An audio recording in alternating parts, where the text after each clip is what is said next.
Are we rolling? Yeah. Alright, welcome to the video. It's Sunday morning. We're going to do a nice Sunday morning long run. We've got a really fun route planned out today. We're going to start way up here in Camarillo and we're going to finish down on Pacific Coast Highway, which is going to be super fun. So it's a one-way. We're just going to go 12 miles straight out. We've already got the whole car situation arranged, so it should work out fine.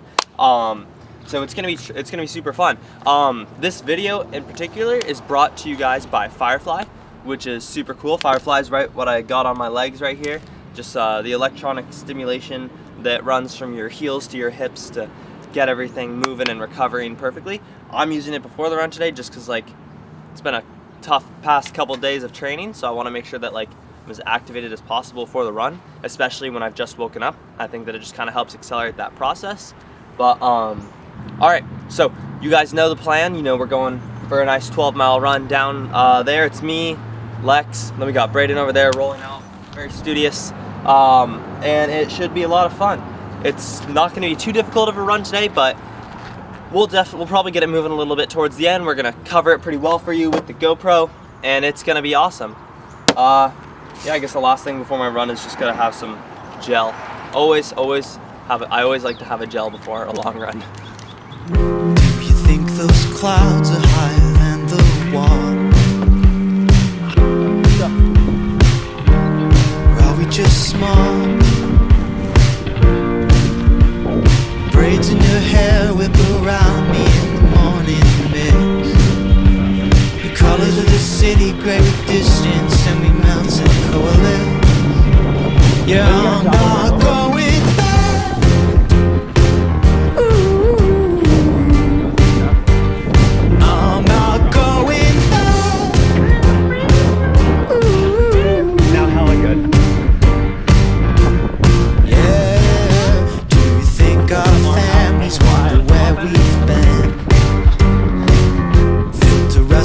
water from the power plant. Nobody else can hear you when you speak. Shots of both of us. No one can say what matters to you and me. You and me. Alright. So, when we said we're doing like this really long out and back, or not out, not back, just out, the way it works is we started way up at like the top of Cam, took your bike path down, connected with the farms, and our parents, they dropped the car closer to Point Magoo. So we're gonna get in the car there. They want to do a similar thing, so we're gonna get in the car. We're gonna drive down PCH even further, pick them up from Sycamore, and then we'll drive all the way back and get the other car. But it's pretty awesome because we can just go 12 miles out at the beautiful farms, and it's just gonna get better. You guys will see. It's an awesome route. Are we growing distant with each passing day?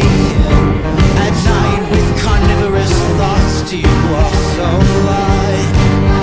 Awake, yeah, we're killing all the cows that escaped out from the factory. You pass another arrow and I stab it in your left cheek. I wish I could be patient and I wish that I could stop, but in the land of milk and honey there's no way to call the cops.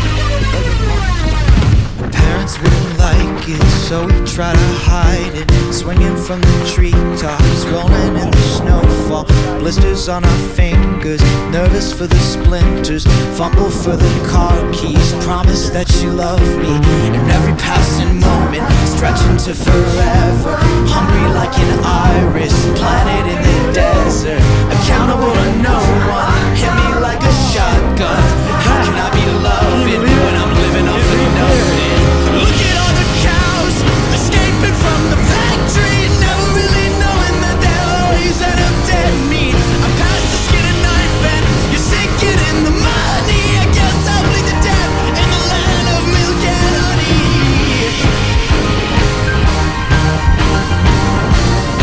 'Cause there's no way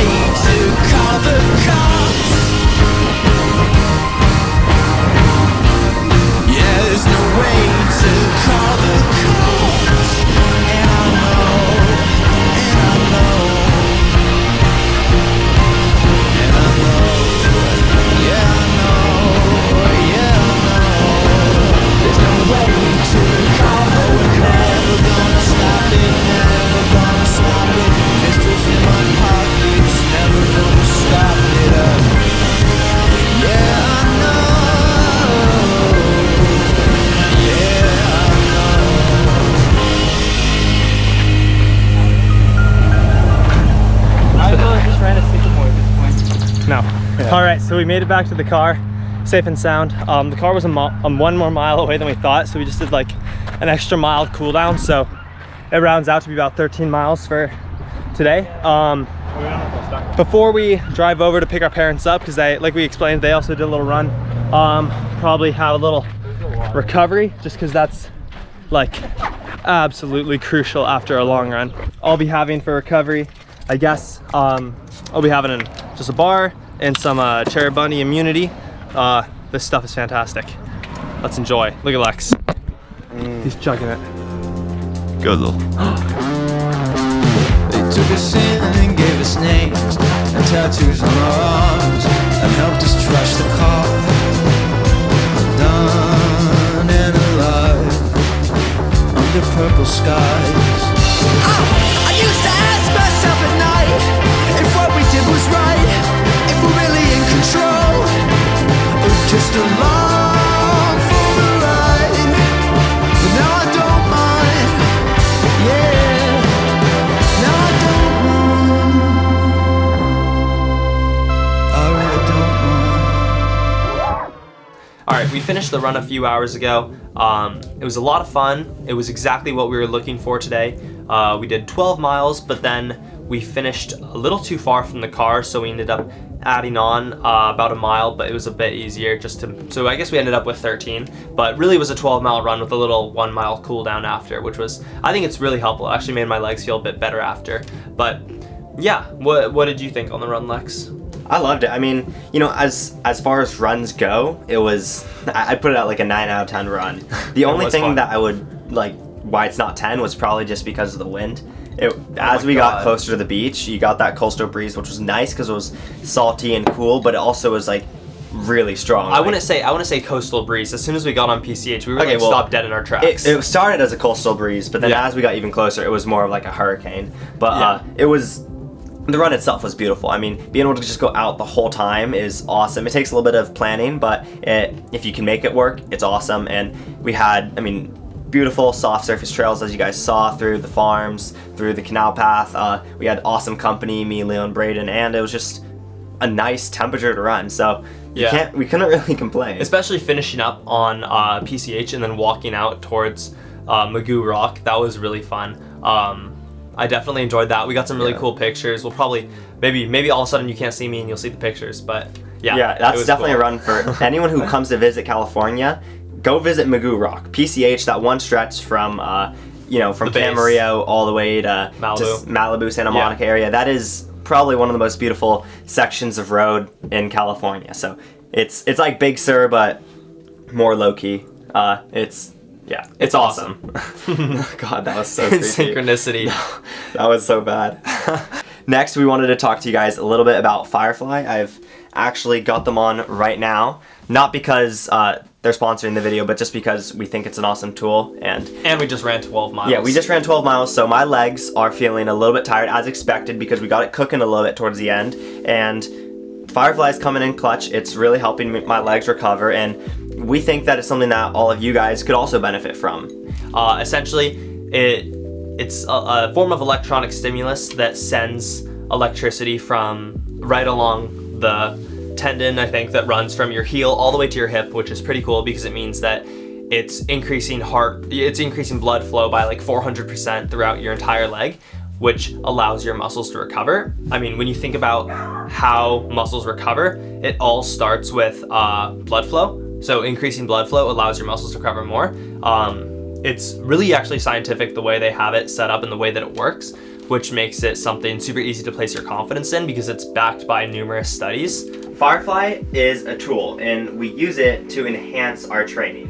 I think pretty commonly people don't understand whether it's when you want to use it or how it actually works. So to go into a little bit about those two frames of thought, so when do you want to use it? Well, it's not something I would use every single day. You can, but I prefer not to. I think just like any other form of recovery, like ice baths or a compression boot or rolling, I don't want to become reliant on it. I want to let my body be able to still do these processes on its own without the aid, but it really does come in handy when you are feeling extra tired. So after a workout, a long run, a tempo, any sort of hard effort, even just like a long training week, and you just feel extra tired. You know, your legs are beaten down, they're all torn apart, and it comes really handy when you want to build them back up. So that's when I would use it, after the really hard days. After the workout, your legs are all beaten up. They're really torn apart because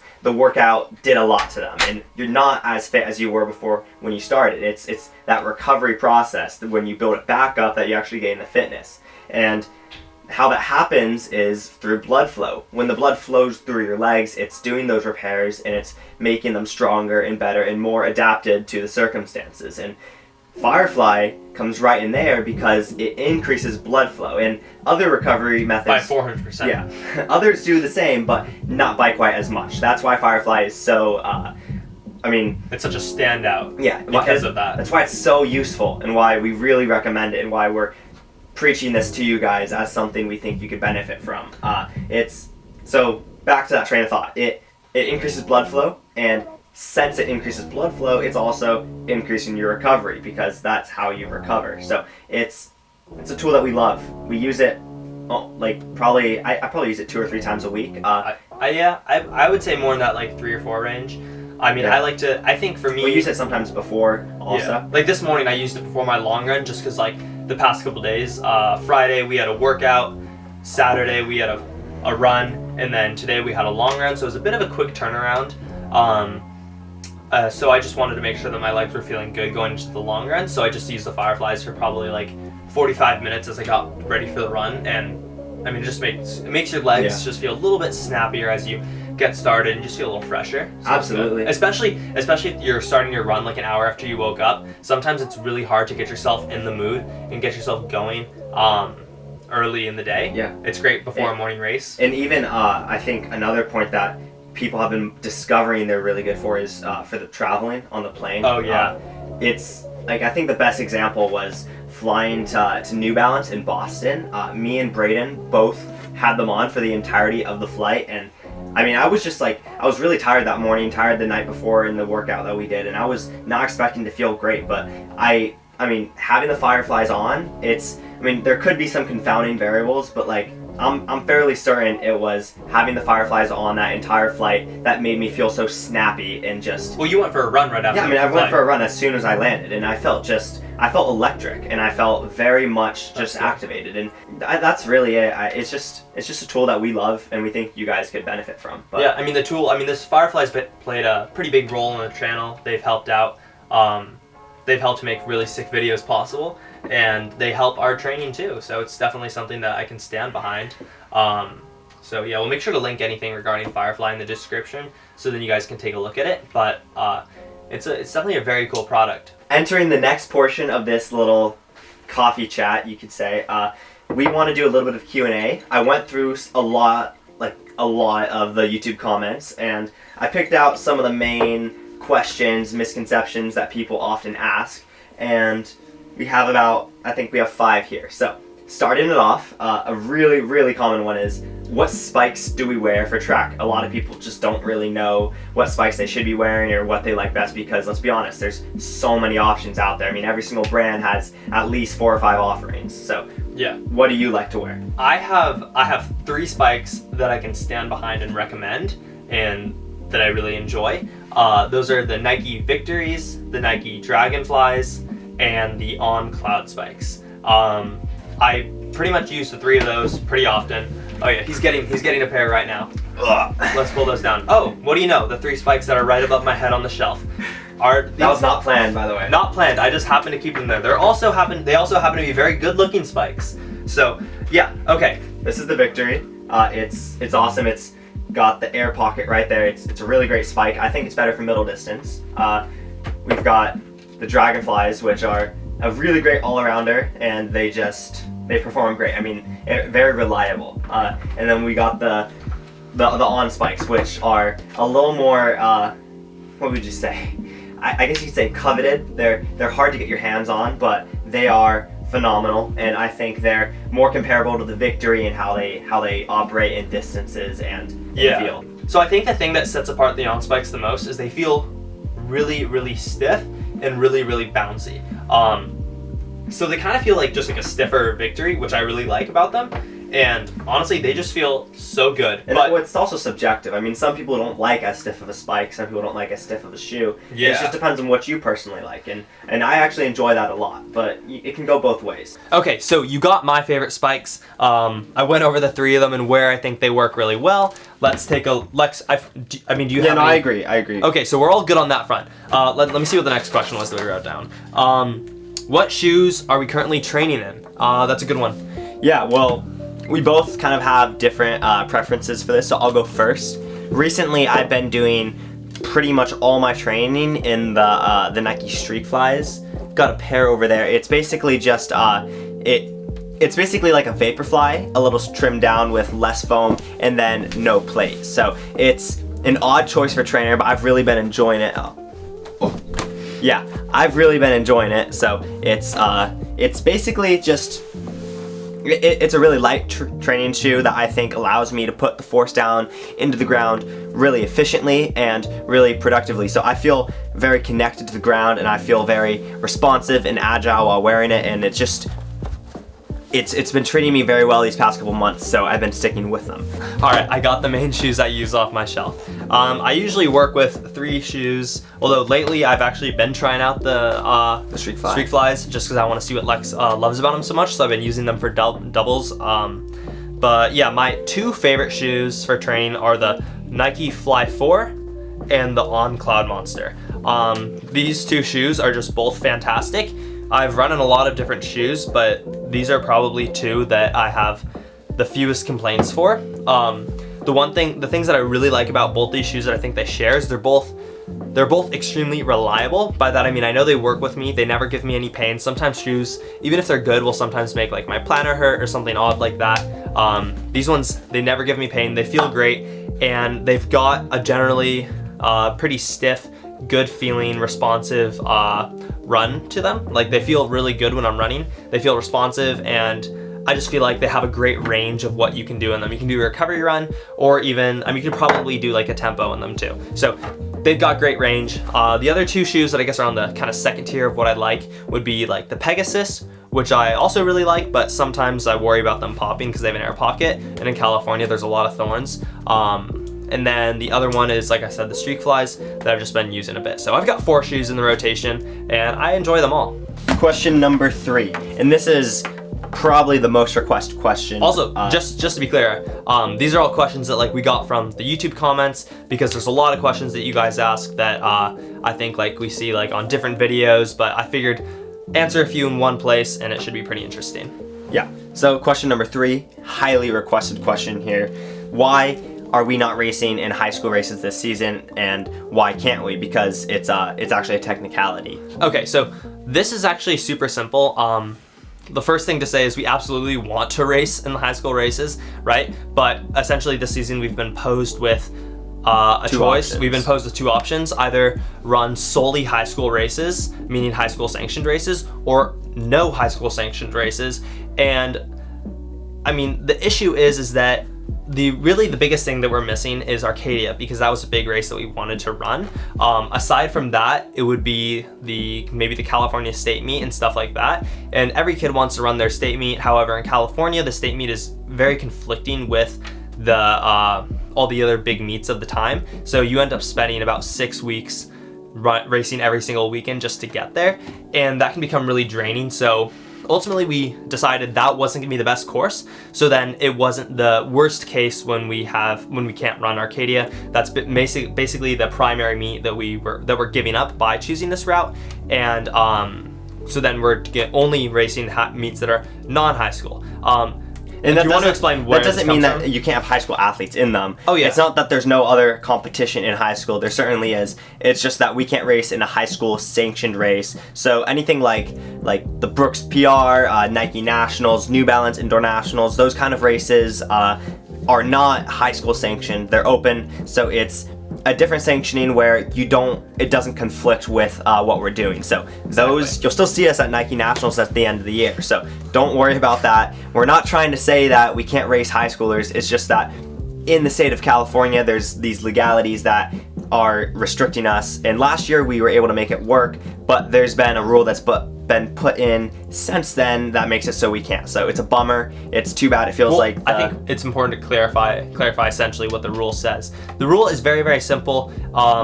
The case last year used to be that as long as the race was open, as long as the race was sanctioned as open, you could do it, even if there's college athletes or professional athletes in it. But they switched the rule a little bit this year, so then if the race, even regardless of its sanctioning, if there is a college athlete in the race or in the meet, like even if there's a college race in the meet, then all of a sudden it doesn't matter if it's an open race, and it would infringe on your CIF eligibility. Which seems a little difficult to enforce. It seems like, okay, so all of a sudden you have one college race and every other high school in the entire meet is not eligible for CIF, but we'll see how it plays out in the coming years. But yeah, it kind of sucks, but we still have some awesome races. We can race in open, professional, collegiate, and just high-level high school races. So there's still a lot to come in the season. Don't worry, we're not done. There's a lot coming. So next question.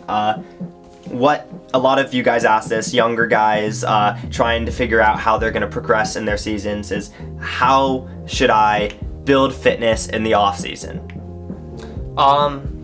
That's good. Do you want to take that one? Sure. Well, I think a key thing is in the off season, people can become a little bit unfocused or unmotivated, and the big thing is that you want to be really consistent. You want to find that focus so you can keep the dedication, because it's all about that progression and that just building of miles and workouts in the summer that's going to allow you to come in so strong during the season. So if you can find that motivation, it's really, really good. And for a lot of people, it's difficult because maybe you don't have a good coach, you don't know specific training, or maybe you don't even have a coach, maybe you don't have any training partners, maybe you don't have good trails, and those are all things that can make training in the summer very difficult. One thing that it doesn't solve all those issues, but that I would recommend if I was in a situation like that, is trying to find some sort of training program by a reputable source. So like Big Bear Track Club, the guys, Danny and Carlos, they're great coaches. They work more in California. They also do remote. But so it's like if you're in the Southern California area, you'd potentially have a coach that you can meet with regularly. So that's one option where you can have great training. Another is Nico's roommate, Caleb. He has his own online coaching program called Easton Athletics. It's really going to be targeted at high school athletes, like I just said, trying to build fitness over the summer. If you want consistent training from someone who knows what they're talking about, that's a great option. There's others, but these are a purely digital model. These are from sources that we know personally and can really endorse. So you can find your own, but these are also ones that we really recommend. Okay, the final question would be, how many miles do we run in a week? Usually 200, but sometimes it gets up to like 220. No, I'm just kidding. That would be absolutely crazy. I know for a fact there's people out there that probably think we do that. No. I don't think anyone does that. I think that's impossible. Okay, enough it's joking. Much more reasonable than that, actually. Enough joking. I think usually our mileage probably sits around that 65 mark. Yeah. But it could fluctuate by 10 or 10 miles a week. Something like that. I mean, it could get a lot lower. Like coming into a race, it might be only like 50 something. But the max, it doesn't ever peak over like 72, 73. Yeah, exactly. And that's rare. It's I would say primarily right at that 65, 66, 67 kind of area. But yeah, we found it's a really comfortable amount of volume for us right now, where we don't feel like you're drowning in the training, because you got to make sure that you can handle it, because quality over quantity, right? So you want to feel like you're executing and making the most out of every mile. So if the quality goes down on every run. Exactly. Like if the quality's going down, then it doesn't make sense for you doing that much quantity. So 65, 68, anywhere around there, that's what we've been feeling really good around. Yeah, that's just been that happy spot for us right now. I think that's we got one last thing before we cut out this video, is the new Run Fast drop. Run Fast is the clothing company that me, Leo, and Nico started, and it's awesome. Well, we certainly think so. But yeah, this is the Pride hat. We have the whole Pride collection, and then we have a couple t-shirts and the LNL beanie. This is probably if I'm being honest, I think this is probably my favorite product that we've ever dropped. Really? I just think it's so it works with any outfit and it's extremely comfortable. I've run in it before also, but it's just like I love it. Oh. And it looks sick. So Come to think of it, my shirts run fast as well. Huh. yeah, I didn't even realize that. but Just kidding.